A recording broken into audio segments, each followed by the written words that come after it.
What if you joined a Minecraft SMP, but only for a week? Just 7 days on the server. What do you do? What can you do? Well, I was in that exact scenario.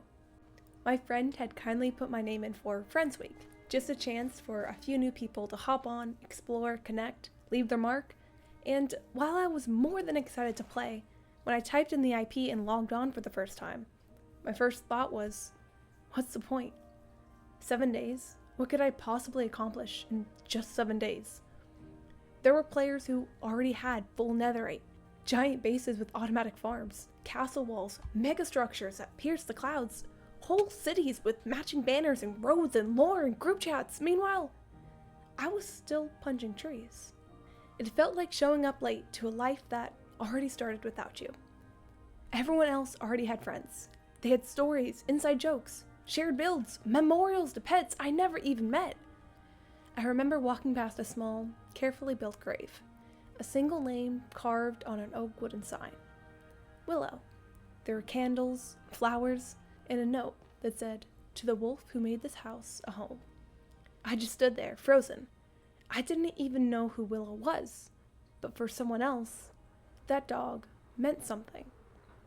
This world was already full of meaning before I ever got here, and I couldn't help but wonder, would there be time or space for me to make any of it my own? Or would I just be passing through?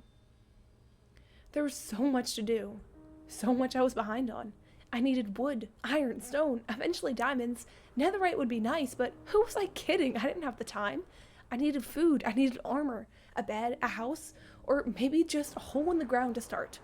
What could I focus on? What could I ignore? What did I even want to do? The possibilities felt endless, and yet I had so little time. There's so much to do, so much I didn't know, and so much I didn't have yet. Then, within minutes, my friend logged on. He smiled, and we exchanged the universal Minecraft greeting, jumping and crouching up and down like two excited kids who'd found each other again. And then, he handed me a shulker box. Inside was everything. Fully enchanted netherite gear, tools, bundles, food, an elytra, rockets, the kind of stuff people spend hours, days grinding for, and I was just handed it. No effort, no struggle, just generosity. I remember standing there, holding those maxed out tools, feeling something I hadn't expected to feel. Not excitement, not confusion, but something closer to guilt. Why me? Why was I just given everything just because of who I knew, how I came into this world, the luck of being born into the right friendship? In any Minecraft world I had ever played, I had never been this well off. And now, suddenly, I could do anything, gather any material, go to any dimension, build anywhere, anything.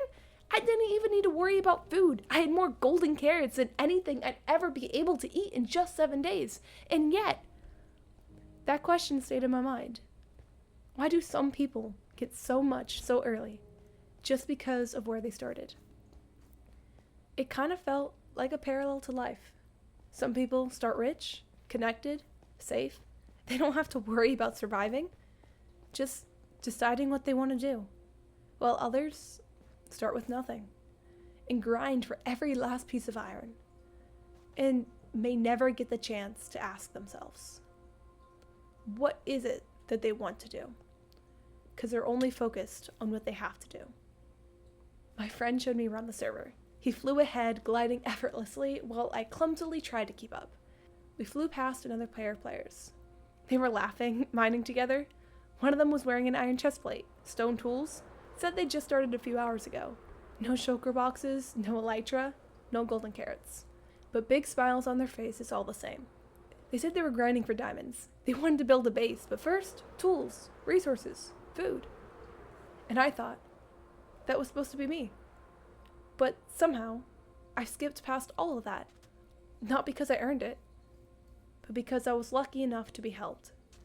And as we kept flying, those thoughts kept trailing behind me, heavy and quiet. Eventually, my friend had to log off, and we waved goodbye. And I was alone. I had more gear than I'd ever even dream of in one of my solo survival worlds, So I did the only thing I could think of. I cut down a tree, and another, and another. And I started building a home. Not just a house, a home.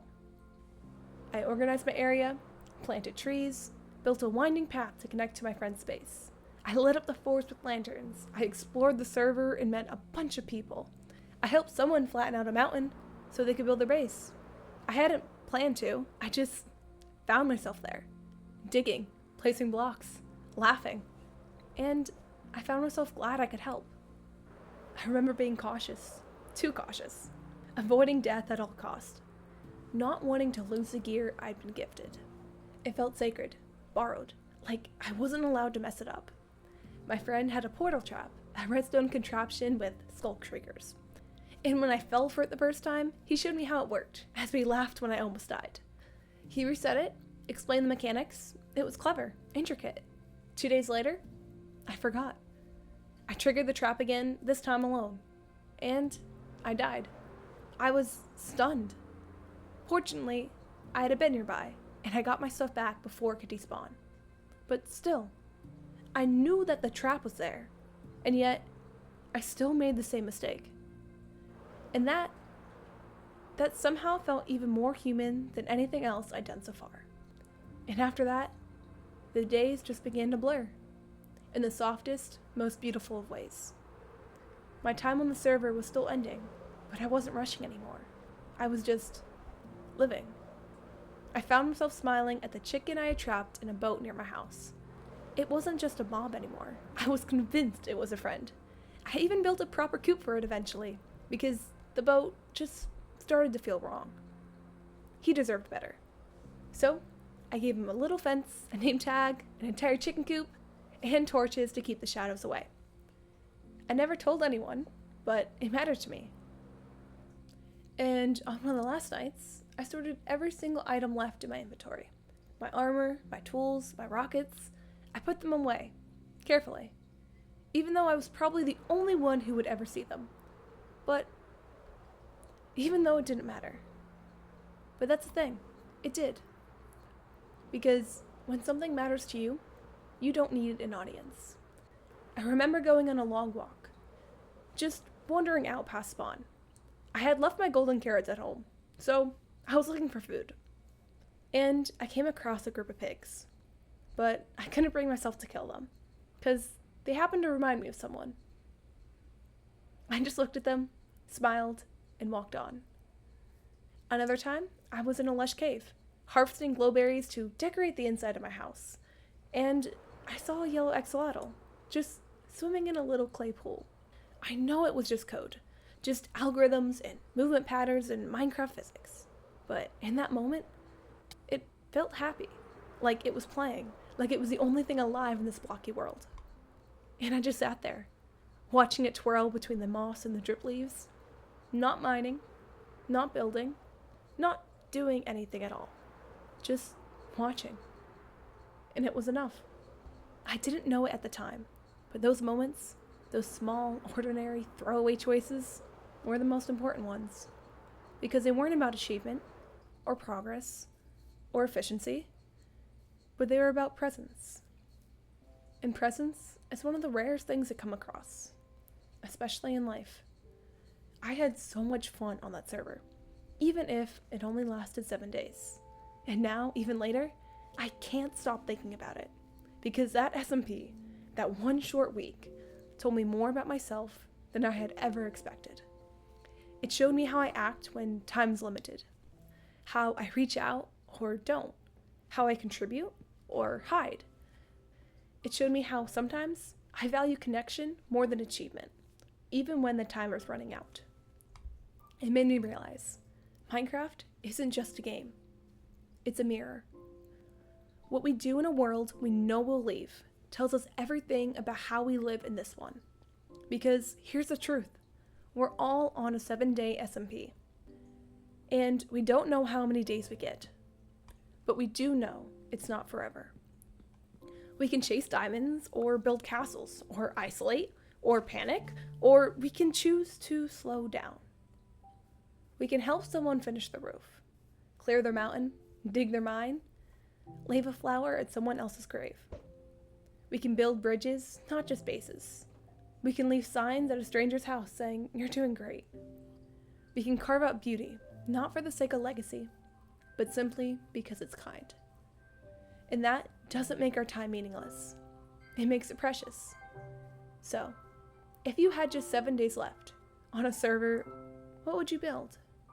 Who would you talk to? What would you leave behind?